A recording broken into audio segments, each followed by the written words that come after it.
Hi, it's Lau. Okay, I want to talk to you about something that cultivationists do differently that, let's say, everyday people wouldn't be doing. And it's one of the hardest things that you have to cultivate within you, and it's called becoming radically honest. A couple things about honesty. Honesty is not like, oh, I just need to tell the truth and that's what people want to hear. No, let me explain and define the word truth for a moment. Truth is, there's a reality, something that's happened.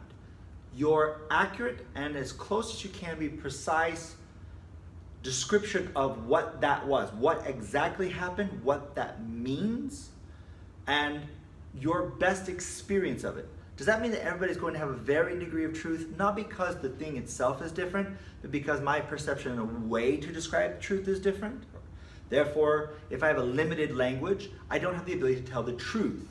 It doesn't mean that I'm purposefully lying, but I can be lying by simply not describing everything because I didn't perceive everything. And we all have varying degrees of that, and I think in a social environment, we have sort of this unspoken way of saying, okay, well, let's be honest with ourselves. You know, there are some things that I might have missed, and we kind of do that. But what has happened over the ensuing decades, I suppose, leading up to this moment, is that people have come to this whole idea of, well, I'm speaking my truth, or I'm speaking to truth, and no, stop that, okay, you're killing me. Truth is simply your best understanding of what happened, eradicating vagueness and eradicating purposefully making things unclear for the sake of hiding or holding your ego or not wanting to reveal something.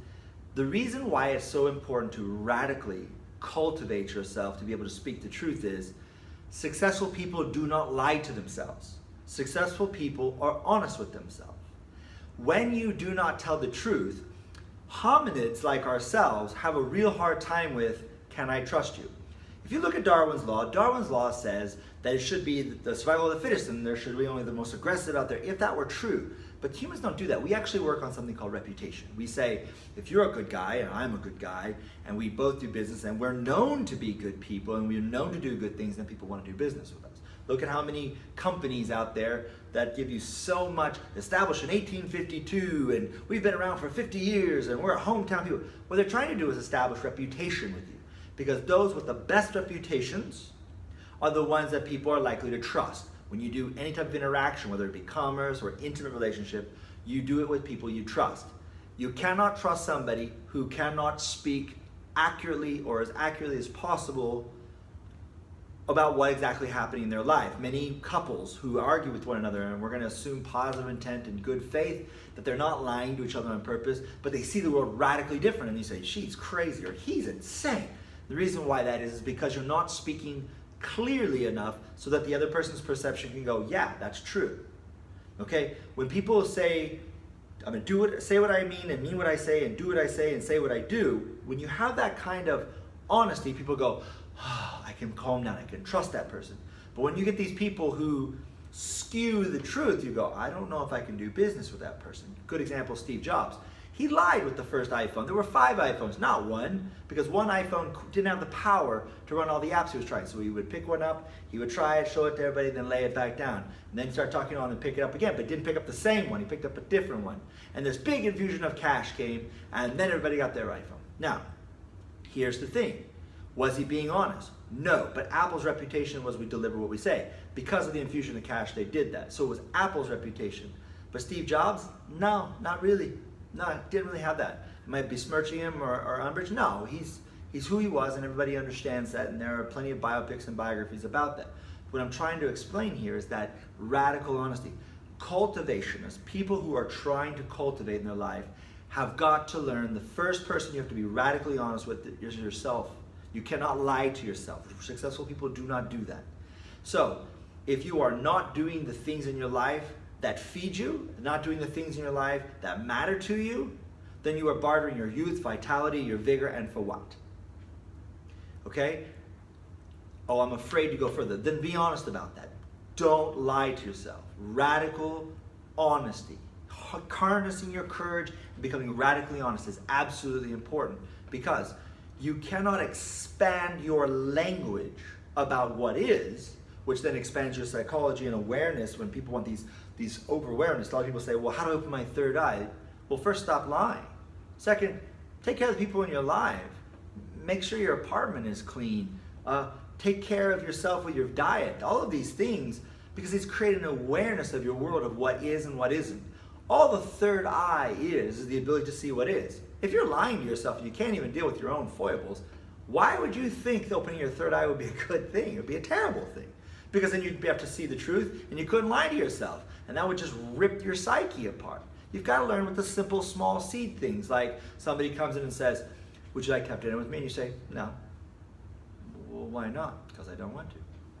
You're not being offensive. You're not trying to be hurtful. You're not putting them down. But if you don't want to, the answer is no. Why? Because I said so. I just don't want to. Well, is there something wrong with me? I don't know. You have to answer that for yourself. I don't know, but I know that I don't want to have dinner with you. It's as simple as that. Being honest. We've gotten too far away from being honest because everybody's afraid that if you see what I honestly have to say, you won't like me, or you'll think I'm not good, or you'll ostracize me. And because of the politically correct nature of the world, people are very, very careful what they say. You can be non-offensive but still be honest. And you can know your audience to know that if you cultivate levels of real truth and the ability to receive truth by within yourself and the people around you, then you can say things like, no, I don't feel like I'm in the good humors to actually have dinner with you right now. I'm just not in that headspace. I don't think you deserve that kind of dinner companion. Wow, what kind of honesty is that? That's refreshing. But the problem is very few people want to cultivate that because they're terrified. What if I get my feelings hurt? Your feelings are already hurt. That's why you can't deal with honesty. To be able to cultivate the ability to harness the truth as best as you understand it, take a look at it. And maybe you don't understand the situation or the truth very well. And you say, this is what I think happened, but let me pull this apart. He said this, and but why would he say this? And you start to use what we talked about in other videos called duh, where you start to look at the idea and you start to pull it apart and you say, well, I've known them to be a good person. I've known them to be trustworthy, but they said no here. Is it because of me, or is that my insecurities? Maybe I should put my insecurities aside and say, maybe they just didn't want to have dinner. Maybe it's as simple as that. And you start to do that. Well, what will happen is your awareness, because your language begins to expand, your awareness begins to expand. When your awareness, your psychology begins to expand, you start to be able to restrain your biology where you don't act so impulsively or compulsively. Because your awareness of, oh, I'm feeling this, but it's not their fault. I feel this all the time because I have this anxiety or I have this innate need to go to the doom and gloom of life. If you know that's your shit, great, own it. Because then you can stop putting it on other people, and then they can start having good intentions towards you. Why? Because you're not putting the, oh, I feel doom and gloom, you made me feel that way. That's being dishonest. And that comes from your biology. Maybe you're not sleeping well enough. I would say most things could be fixed with a great meal and a great nap. And I don't mean a 40-minute nap. I mean a real sleep all weekend, let the world go to hell, devil may care nap. Try it. See how well it changes your life. And if you say, why, I don't sleep very well, maybe there's a real problem there. Maybe you've wound yourself up so much that your brain gets 4 hours of sleep and then the other 4 hours you're still unconscious, but your brain's still constantly worrying, and that's why you never get any deep sleep. And that's why you never get any great days ahead of you, because you're just constantly worrying about, well, what the mind does, it worries. And so your psychology, your awareness expands, restrains your biology, your physiology, and then you gain skill at something and you know, no, that's not theirs, that's my stuff. I'm putting my stuff on them. When people live free and you love them enough that they can be free to be who they are and they can make that core trust and respect with them, what ends up happening is you now are free to be who you are and you can actually start to do something with that. That all comes from simple, radical honesty with yourself. So that's what one of the things that a cultivationist done. They are just honest.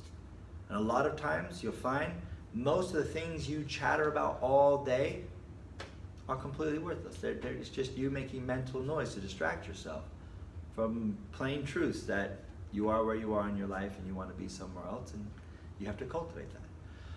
If you have any questions about this, if there's something you want cleared up, you can always email me at lau@fourdragonschool.com, or you can hit like and put comments there and we can have a discussion about it. Otherwise, we'll see you next time.